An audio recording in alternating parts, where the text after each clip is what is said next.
தமிழக மக்கள் அனைவருக்கும் இனிய மதிய வணக்கம். அக்டோபர் 2 காந்தி ஜெயந்தியின் வாழ்த்துக்களுடன் இந்த அறிக்கையை நான் பதிவு செய்கிறேன். மதியம் 1:30 மணிக்கு சரியாக இந்த வானிலை அறிக்கையானது பதிவு செய்யப்படுகிறது. அதிகாரப்பூர்வ அறிக்கைக்கு இந்திய வானிலை அறிக்கையை பார்க்கும். இது உங்கள் ஏஜிஎஸ் வெதர் அப்டேட் சேனல். அதிகாரப்பூர்வ அறிக்கைக்கு இந்திய வானிலை அறிக்கையை பார்க்கவும். நம்ம சேனலுக்கு யாராவது புதுசாக இருக்கீங்க அப்படின்னா கண்டிப்பாக சப்ஸ்கிரைப் அண்ட் லைக் பண்ணிட்டு பாருங்கள். முடிஞ்ச அளவுக்கு இன்ஃபர்மேஷன்ஸை ஷேர் பண்ணுங்கள்.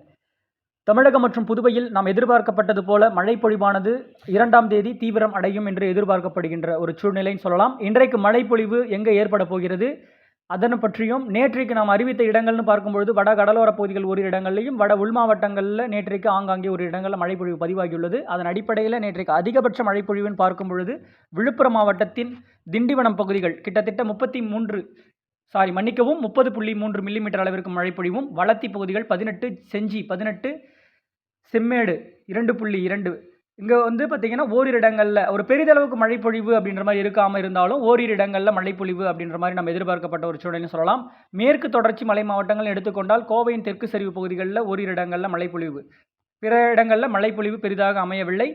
அதே போல் பார்த்திங்கன்னா இந்த ராணிப்பேட்டை வேலூர், திருப்பத்தூர், திருவண்ணாமலை போன்ற மாவட்டங்களின் சில பகுதிகளிலும் கடலூரின் மாவட்டத்தின் ஒரு சில பகுதிகளில் லேசான ஒரு மழை பொழிவாக அமையப்பெற்றது. இன்றைக்கு மழை பொழிவானது கனமழையாக ஏற்படக்கூடிய ஒரு அமைப்பு அப்படின்னு பார்க்கும் பொழுது எதன் காரணமாக அப்படின்னும் பொழுது நமக்கு வங்கக்கடல் பகுதிகளில் நேற்று நிலவி வந்த தீவிர தாழ்வு பகுதியானது வலுப்பெற்று தாழ்வு மண்டலம் என்ற நிலையை அடைய பெற்றுள்ளது.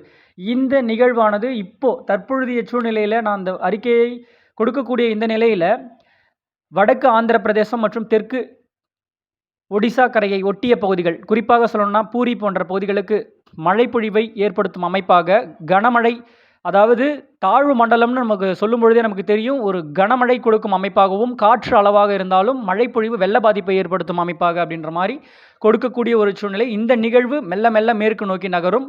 இப்போ இதன் காரணமாக நமக்கு வடமேற்கு காற்றின் வருகையும் சற்று உள்ளீடாக ஏற்படக்கூடிய ஒரு வாய்ப்பு. நம்ம ஏற்கனவே இந்த வளிமண்டல சுழற்சியோடு இணையப்பெற்ற தமிழகத்தை ஒட்டிய கரை, அதாவது தெற்கு ஆந்திர வட தமிழகத்தை ஒட்டிய கரை பகுதிகளில் சுழற்சியானது நீண்டு வடிவில் அப்படின்ற மாதிரி இருக்கக்கூடிய ஒரு சூழ்நிலையால் தான் நமக்கு காற்றின் ஏற்றமானது தமிழகத்தின் ஊடாக பயணிக்கப் போகிறது.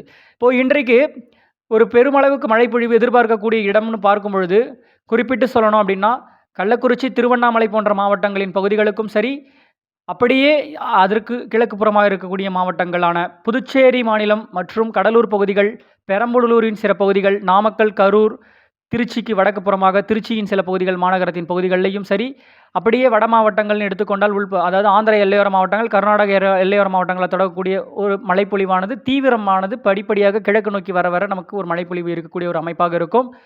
கண்டிப்பாக வட உள் மாவட்டங்களுக்கும் இன்றைக்கு ஒரு மழைப்பொழிவு, மத்திய பகுதிகளுக்கு குறிப்பாக நேற்றைக்கு பார்த்திங்கன்னா அந்த கடலூர், விழுப்புரம் போன்ற பகுதிகளுக்கு குவி செய்து பார்த்திங்கன்னா அந்த மாதிரி ஒரு அமைப்பாக இன்றைக்கும் இருக்கக்கூடிய ஒரு அமைப்பாக இருந்தாலும், அதிகாலை வேளையில் டெல்டாவின் சில பகுதிகளுக்கும் நள்ளிரவு அதிகாலைக்குள் ஒரு மழைப்பொழிவு லேசாக அமைய பெற்றாலும், இன்றைக்கு பரப்பில் குறைந்து காணப்படுகின்ற ஒரு சூழ்நிலையாக தென்பட்டாலும், நாளை கண்டிப்பாக காற்று பகுதிகளுக்கும் வரக்கூடிய நாட்களில் கனமழையாக ஆங்காங்கே அப்படின்ற மாதிரி பதிவாகும்.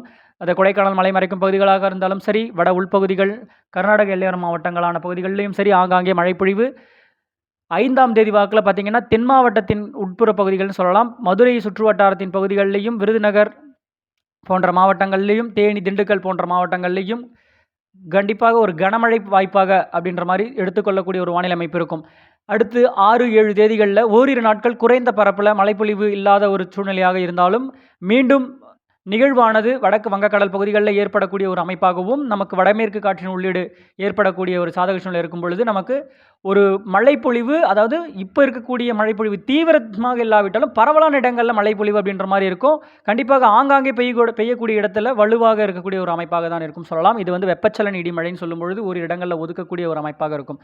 இன்றைக்கு ஒரு இடங்களில் பொழிந்தது அப்படின்னா அவங்களுக்கு அடுத்த நாட்கள் கொஞ்சம் சற்று குறைந்த பரப்பாகவும், இல்லை அந்த காற்றின் ஏற்றமானது சற்று கூடுதல் பரப்பாக இருந்தாலும் தாமதமாக மழைப்பொழிவு உருவாகக்கூடிய ஒரு அமைப்பு. இப்படி தான் மாறி மாறி இந்த அமைப்பு அடுத்து வரக்கூடிய ஒரு 10, 11, 12 தேதிகள் வரைக்கும் இப்படி நீடிக்க பெற்றாலும், காற்று படிப்படியாக இந்த கடைசி இப்போ ஓரிரு நிகழ்வுகள்னு சொல்லலாம், இந்த நிகழ்வுகளுக்கு பின்பு நமக்கு பார்த்திங்கன்னா தென்மேற்கு பருவமழையானது மத்திய பகுதிகளிலிருந்து விலகக்கூடிய ஒரு தருணம் சொல்லலாம். முற்றிலுமாக அது விலகப்பெறும் ஒரு சூழ்நிலையாக இருந்தாலும் 12, 13 தேதிகளில் கண்டிப்பாக வடகிழக்கு பருவக்காற்றானது உள்ளீடாக வரக்கூடிய ஒரு சூழ்நிலை தென்படுகிறது. நம்ம சொல்லியாச்சு 13, 14, 15 தேதிகளில் வடகிழக்கு பருவக்காற்று தொடங்குவதற்கான ஒரு சூழ்நிலை இருக்கிறது. அதன் ஆயத்தமாக தெற்கு ஆந்திர கரையோர பகுதிகளிலேயும் சரி, தென்கிழக்கு வங்கக்கடல் பகுதிகளில் நிகழ்வானது உருவாகி மெல்ல மெல்ல மேற்கு நோக்கி வடமேற்கு நோக்கி நகரும் பட்சத்தில் நமக்கு வடகிழக்கு பருவமழையானது தீவிரமானது 15 தேதிக்கு பிறகாக கண்டிப்பாக வலுவான ஒரு மழைப்பொழிவாக அமையப்பெறும். அதுக்கு அதிகாரப்பூர்வ அறிக்கைன்னு சொல்லும்பொழுது நமக்கு வந்து இந்திய வானிலை அறிக்கை வந்து நமக்கு வடகிழக்கு பருவமழை அதற்கான டேட்ஸ் அவங்க வந்து குறிப்பிடுவாங்க. நம்ம குறிப்பிடுறது 13, 14, 15 தேதிகளில் வடகிழக்கு பருவக்காற்றின் துவக்கமானது தென்பட ஆரம்பித்து விட்ட அதாவது சூழ்நிலை தெரிகிறதுன்றது நம்ம முன்வைக்கக்கூடிய ஒரு இது அதிகாரப்பூர்வமாக அவங்க அறிவிப்பாங்க. ஓகே, இன்றைக்கு மழைப்பொழிவு நம்ம அறிவிச்சாச்சு. வட உள் மாவட்டங்கள் சரி, மத்திய உட்புற பகுதிகளிலேயும் ஆங்காங்கே தொடங்கக்கூடிய ஒரு மழை படிப்படியாக அடுத்தடுத்த நாட்கள்லேயும் ஆங்காங்கே காற்று பகுதிகளுக்கும் சரி, டெல்டாவின் சில பகுதிகளுக்கும் மழைப்பொழிவு ஆங்காங்கே ஓரிரு நாட்கள் மாறி மாறி இட அமைப்பு வரும்பொழுது அவங்களுக்கு தீவிர மழைப்பொழிவாக இருக்கும். அது அன்றைக்கான வானிலை அமைப்பை பொறுத்தும் சூழ்நிலை பொறுத்தும் நம்ம அப்டேட்ஸ் கொடுக்கும்பொழுது கண்டிப்பாக இன்றைக்கு எந்த பகுதி அப்படின்றத நம்ம அறிவிப்போம். வானிலையில் ஏதாவது ஒரு சிறு மாற்றங்கள் இருந்தாலும் கண்டிப்பாக உடனுக்குடன் அறிவிக்கின்றேன். வானிலையோடு இணைந்திருங்கள். நன்றி, வணக்கம்.